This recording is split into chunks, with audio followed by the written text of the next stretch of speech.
And we are back. Welcome to my preview and predictions for the final day of Matchday 10 for the European qualifiers for the World Cup. This is the final predictions video of the year when it comes to internationals, because we will not have internationals back again until March. But before we get into it, I just want to say a massive thank you once again to all of you that have supported the channel over the course of this week. We've been uploading every single day, and best believe we'll be going back to the full-time club football action over the next few months as we look ahead to the main bulk of this season, but of course still looking ahead to that World Cup next summer. Also, before we get into it, I just want to say, whether you're a Hungary fan or an Ireland fan, if you're watching this video, let me know down in the comments your thoughts on what happened in what was a ridiculous game yesterday. 3-2 win for Ireland, 96th minute, winning hat-trick goal from Troy Parrott to only send Ireland into the playoffs, by the way. Yes, Hungary are eliminated, but all of that effort was just to get into the playoffs, and both sides can end up being eliminated by the end of it. But absolutely ridiculous game of football we had yesterday, so I just wanted to get that one out there before we get into it. And of course, as always, if you enjoy all of my previews and predictions, please do consider dropping a like on this video, share it with a friend, subscribe to the channel if you're new around here with notifications turned on, because when club football returns in a few days' time, it'll be once again Premier League, La Liga, and then into another round of Champions League, Conference League, Europa League. And if you want to become a member of the channel, hit that join button. If you do that, you'll gain access to all of my thoughts on Ligue 1, Bundesliga, and Serie A as well. We have got 10 matches to get through today, so let's get into this as quickly as we possibly can. We've got groups B, C, E, H, and J on the final match day of the final games of the European qualifiers. And let's just get straight into it with Group B, where we're just going to start straight off with Sweden and Slovenia, because after yet another defeat for Graham Potter's Sweden, obviously his first game in charge of Sweden, but yet another defeat, 4-1. They lost to Switzerland. They are now rock bottom, and it's 1 point from 5 games from them. For Slovenia, defeat at home to Kosovo means that they are now out as well, which means this game is basically for nothing other than who is going to finish in third place. The only real positive that you can really throw at either team coming into this, certainly from a Sweden perspective, is that they at least got their only point of the group in the reverse fixture, which was a 2-2 draw back in Slovenia back in September. They have lost every single game since, but to be fair, Slovenia haven't won any of their 4 matches since either, but at least they've got a couple more draws. In terms of the team news coming in to this one, Emil Holm went off injured for Sweden on Saturday. However, it is expected that Alexander Isak is going to be fit enough to start this one after only being able to come on the bench on Saturday. We shall see, though. He is still very much struggling, but would want to get fit ahead of what is a massive period for Liverpool over the next few months. For Slovenia, Stojankovic saw red in the game against Kosovo, so he is going to be suspended for this one. To be honest, I do actually think this is a must-win game for Sweden. I know that sounds daft to say considering that they're out, but they are, of course, in the playoffs via the Nations League. So they need to show some sort of character, even though those matches are so far away. You want to show some sort of pride going into that playoff period, because otherwise sides are going to be looking at them thinking they are a very beatable team. So I do think Sweden are going to try and put on a strong performance here. And being at home, I would expect them to be beating a side like Slovenia. But the way they've played so far in this competition, I wouldn't put it past me to see Slovenia get at least a point from this game.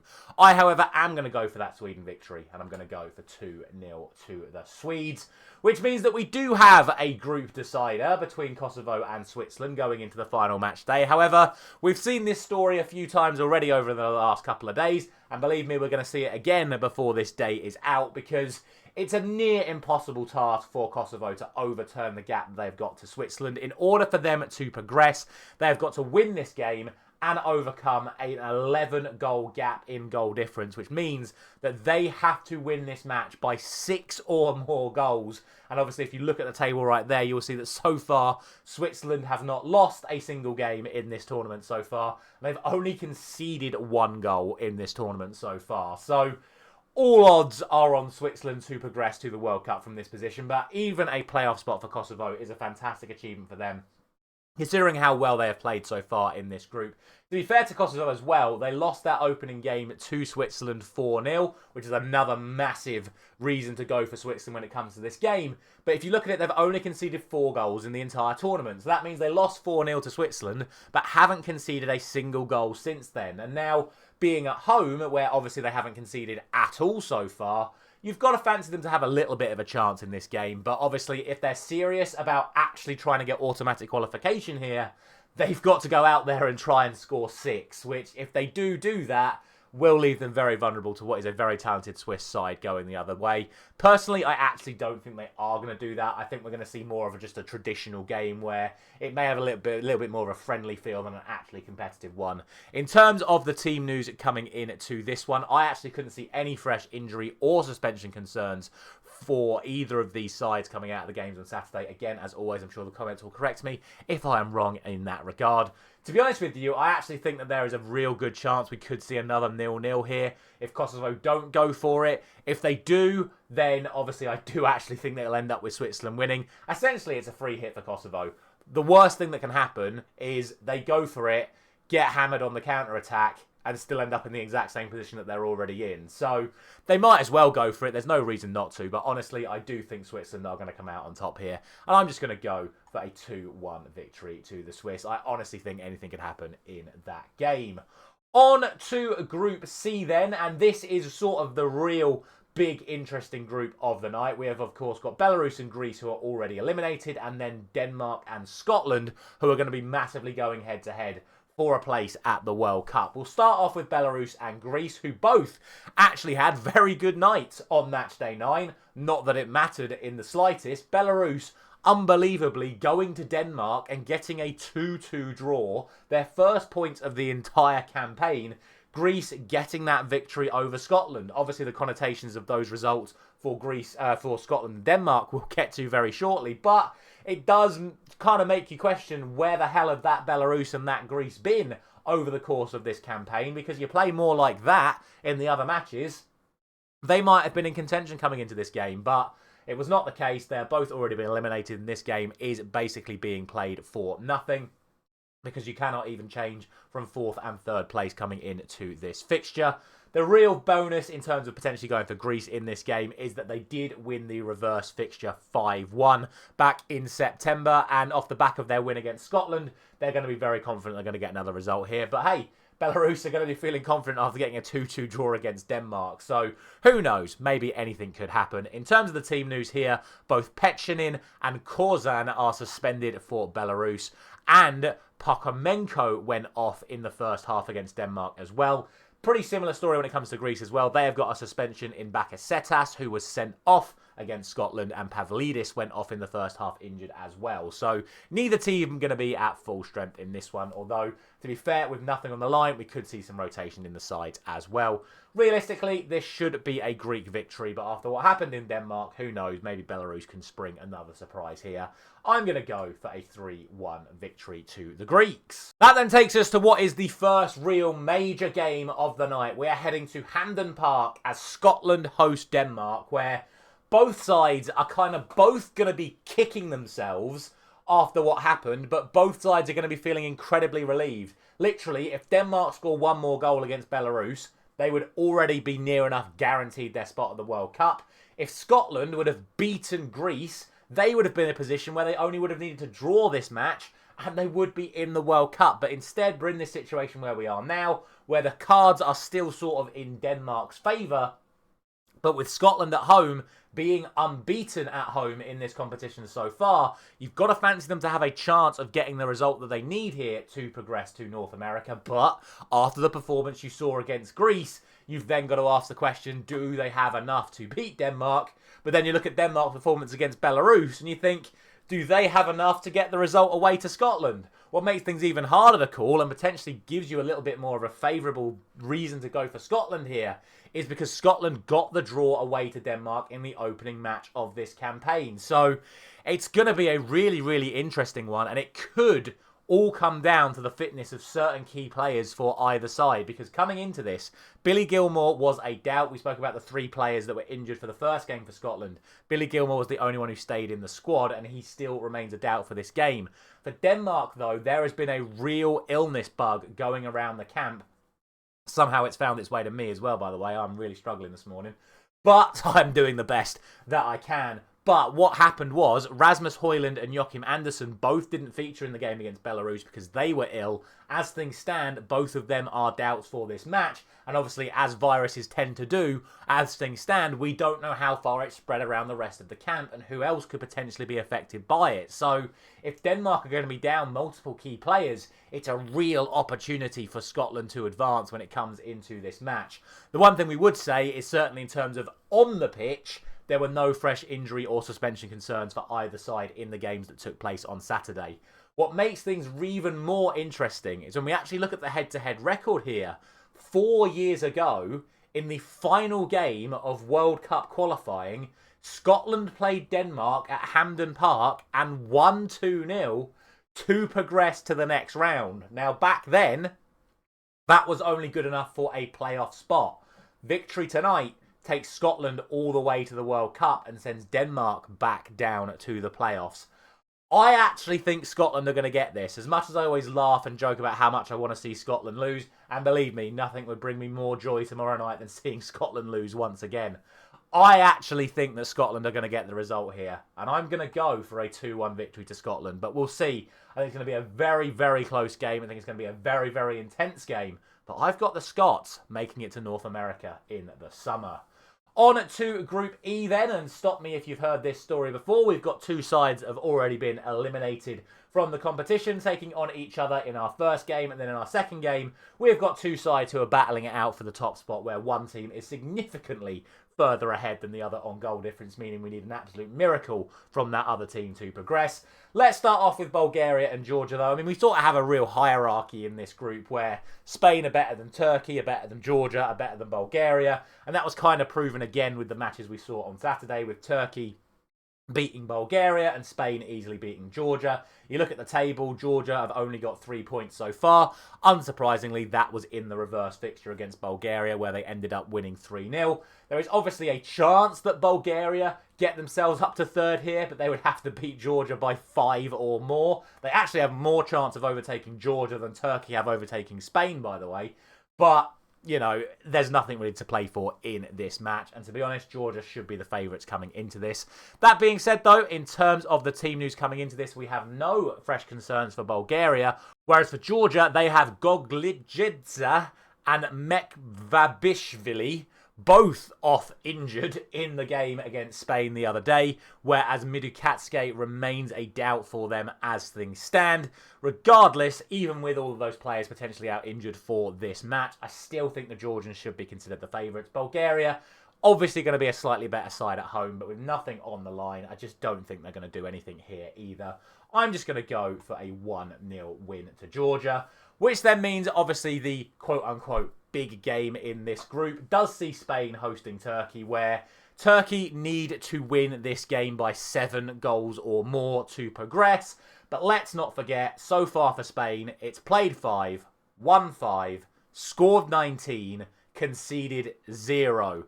And now they have to concede 7 to get taken into the playoffs. It's just not going to happen. And to make matters even worse, the reverse fixture that was played in Turkey a couple of months ago was a 6-0 victory for Spain. So even though Spain still have a few of their key players out injured, I don't think there's any other world here that just isn't another Spain victory. Maybe Turkey can eke out a draw. A win for them, I think, would be an absolute bizarre set of circumstances. I just don't see it happening.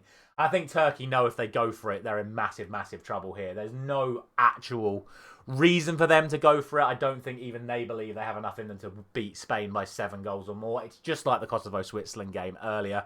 In terms of that team news, though, again, no fresh concerns coming out of the games on Saturday from a Spanish perspective, but obviously with the likes of Yamal, Rodri, Nico Williams and a couple of others, Spain are still not at 100%. Whereas for Turkey, Ismail is suspended for them. He picked up his second yellow card of the campaign in their victory over Bulgaria at the weekend. I'm just going to go for another Spanish victory here. I don't think I need to say too much more about it. Turkey have been fantastic value for their playoff spot. 12 points from 6 games. 12 points from 5 games is a brilliant record, but 12 points from 6 games if they lose this game, it's something they can very much hold their heads high on. And they've got a very, very talented team, a very young, talented team, which I think most teams are going to want to avoid when it comes to the playoffs in March. And I think Turkey will be fine in progressing to the World Cup from those playoffs. And if they get really shafted in the draw, I'm going to go for another Spanish victory here, though, and I'm going to go for 3-0 to Spain. Now on to Group H, where there is absolutely something on the line here in our second match between Austria and Bosnia. However, sadly for Romania, their chances of getting automatic qualification are now over, but they are still guaranteed that playoff spot via the Nations League, and their defeat to Bosnia the other night doesn't really mean anything for them, other than it means that they now no longer catch Austria. Unfortunately for San Marino, even though they won their Nations League game, their Nations League group, their chances of qualifying for the World Cup are now sadly over as well, because there are now 4 teams guaranteed to get the playoff spot from the Nations League that finished in higher up leagues than they did. One of them, of course, being Romania, as we just mentioned. So for San Marino, it's a chance to gut punch them before they head into those playoffs at the expense of San Marino. But let's be honest, I don't think many people expect San Marino to get anything from this match. You can see on the screen right now, 7 games, 7 defeats, 0 points, 1 goal scored, and 32 conceded in their 7 matches so far. And that, of course, includes a defeat to Romania in the reverse fixture. But hey, they did score their 1 goal in that reverse fixture, albeit a 5-1 defeat at home to Romania. And now, obviously, they've got to travel there with very, very little chance of getting something from this match. In terms of the team news coming into this one, Dragush is going to be suspended for Romania following a very, very costly red card while the scores were level against Bosnia the other day. Obviously, if that red card doesn't happen, you can make the argument Romania would have gone on to win the match. Still, wouldn't have mattered because Austria still won, so they still would have been eliminated, or they still could have only finished in the playoff spots. But, you know, it's still a potential costly red card. Was a bit of a harsh decision, but it was a boot to the face, albeit accidental. He is going to be suspended for this one. In terms of San Marino, they have got Lorenzo Capiccioni suspended for this match due to an accumulation of yellow cards, but the other Capiccioni is going to be available for this match. Realistically, I think we all expect Romania to get another easy victory here. I certainly think so. Poor old San Marino get another hammering in the European qualifiers, in my opinion. And I'm going for a 4-0 victory to Romania, which then means the big game in this group is pretty simple enough to say. For Austria, win or draw, and you are off to North America. For Bosnia, it is simply win or you are in the playoffs. And hey, at least there is only a 2-point gap in this one, meaning that goal difference doesn't come into it. A 1-0 win for Bosnia here would see them to North America. But for Austria, it's an opportunity to rubber stamp their position in this group. They've been fantastic value for it so far. They've won every single game at home, only losing that 1 game away. Whereas for Bosnia, costly results in their previous 2 match days prior to that win against Romania have meant that they are in this position coming into this match. In terms of the team news, there is no real concerns for Austria coming into this, and they have David Alaba back after missing the game at the weekend. Whereas for Bosnia, they have 3 players suspended for this match, including Dedic and both of their centre-backs in Brunic and Katic all picked up yellow cards in the Romania victory, meaning all 3 have accumulated enough to be suspended for this match. So without their regular centre-back partnership, it's not looking good for Bosnia travelling to Austria in a game that they need to win.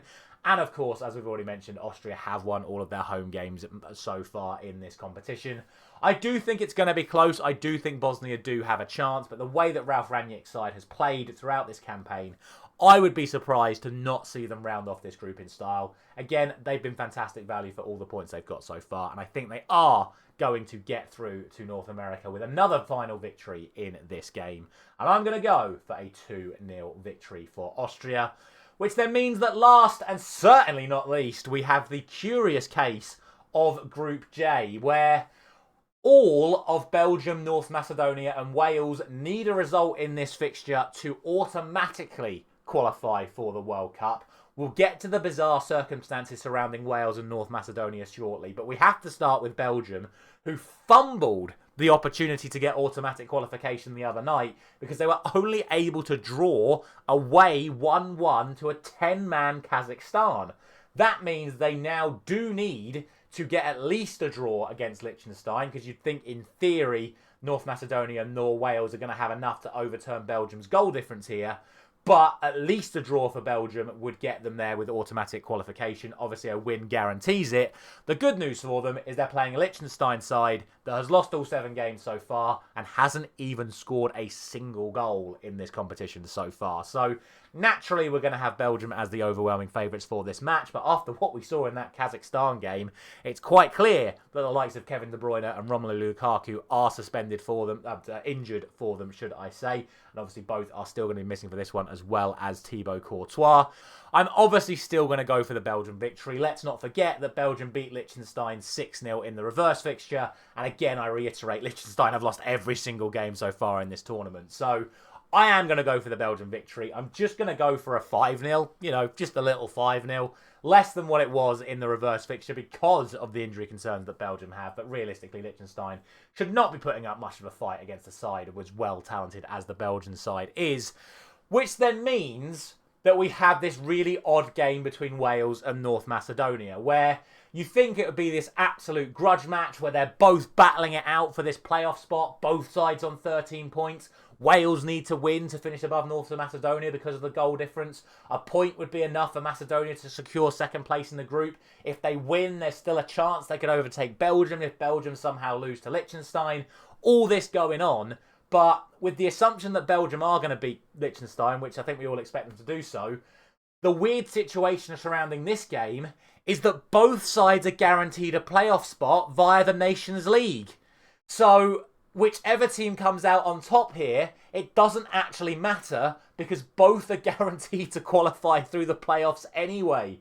So a Wales win means North Macedonia get the Nations League spot. A Macedonian win or a draw means that Wales get the Nations League playoff spot. So actually, this game means absolutely nothing. So very, very, very weird set of circumstances. And just to make this prediction even harder to call, you may recall the reverse fixture between these two sides, which ended in a 1-1 draw, where in that game, North Macedonia scored in the 91st minute, only for Wales to then equalise in the 96th minute, meaning that it ended 1-1. So very, very, very tough game to call this. And with all the bizarre circumstances, who knows what is going to happen. What I can tell you that is in terms of the team news, there are no fresh concerns from North Macedonia. No suspension concerns and no injuries coming out of their 0-0 draw with Latvia, which was a friendly played this weekend, where they did rest most of their regular starters. For Wales, they do have a couple of suspension concerns, though, with Jordan James and Ethan Ampadu both suspended after accumulating yellow cards.